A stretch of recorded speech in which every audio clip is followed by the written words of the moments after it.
Hello friends, ఇక Saturday వచ్చేసింది. ఈ రోజు నాగార్జున సార్ అయితే వస్తారు. ఇక అందరికీ అయితే ఈ రోజు వార్నింగ్ ఉంటుంది. ఎందుకంటే ఈ వారం చాలా గొడవలు అయితే జరిగినాయి. ఇక అందరూ కొట్టుకోవడం తిట్టుకోవడం అయితే జరిగినాయి ఈ వారం కూడా. ఇక టాస్క్లలో ఒకరినొకరు సపోర్ట్ చేసుకోవడం వీటి గురించి కూడా మాట్లాడతారు నాగార్జున సార్. ఇంకా ఈ వారము డబల్ ఎలిమినేషన్ అంటారు. డబల్ ఎలిమినేషన్ ఎంతవరకు ఉంటుందో చూడాలి. ఎందుకు అనంటే ఇప్పుడు హౌస్లో ఇప్పుడు 60 డేస్ అయిపోయినాయి, ఉన్నది ఇంకా 60 డేస్. కాబట్టి ఈ 60 డేస్కి సరిపోని కంటెస్టెంట్స్ ఉన్నారా లేరా చూసి డబుల్ ఎలిమినేషన్ చేసే అవకాశం అవుతుంది.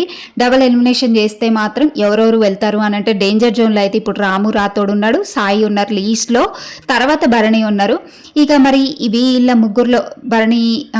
ముగ్గురులో అయితే ఎవరు అంటే డబుల్ ఎలిమినేషన్ అంటే సాయి రామ్ అయితే వెళ్ళిపోవచ్చు. లేదు సింగిల్ ఎలిమినేషన్ అంటే మాత్రం సాయికి అయితే లీస్ట్ ఓటింగ్ ఉంది కాబట్టి సాయి వెళ్ళిపోయే అవకాశం ఉంది.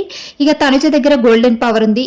గోల్డెన్ పవర్ యూజ్ చేస్తుందా యూజ్ చేయదా, మరి ఈ వీకే లాస్ట్ అని చెప్తారా గోల్డెన్ పవర్కి, ఇక అది కూడా చూడాలి. ఇంక ఈరోజైతే నాగార్జున సార్ వీడియోలు చూపిస్తారు వీళ్ళు పడిన గొడవల గురించి కానీ, ఇంకా వెన్నుపోట్లు పొడిచే విధానం కానీ అన్ని వీడియోస్ అయితే చూపిస్తారు. అందరికైతే వార్నింగ్ అయితే ఉంటుంది. ఇక నెక్స్ట్ వచ్చేసి తనుజకైతే ఓటింగ్ చాలా ఉంది, ఫస్ట్ ప్లేస్లో ఉంది. మరి కొంతమంది అయితే సీక్రెట్ రూమ్ అంటున్నారు. ఈ సీక్రెట్ రూమ్ ఎంతవరకు నిజం అనేది ఇంకా మనకు తెలీదు, పెడతారా లేదా అనేసి మనం కూడా వేచి చూడాల్సిందే.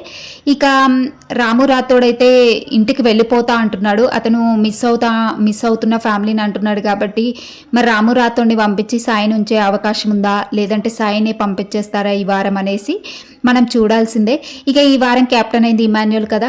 ఇంకా నాగార్జున సార్ రాగానే ఇమాన్యుల్ని లేపి ఎన్నిసార్లు క్యాప్టెన్ అవుతావయ్యా, నామినేషన్స్లోకి రాలేదు అంటూ అడుగుతారేమో నాగార్జున సార్ నాకు తెలిసి.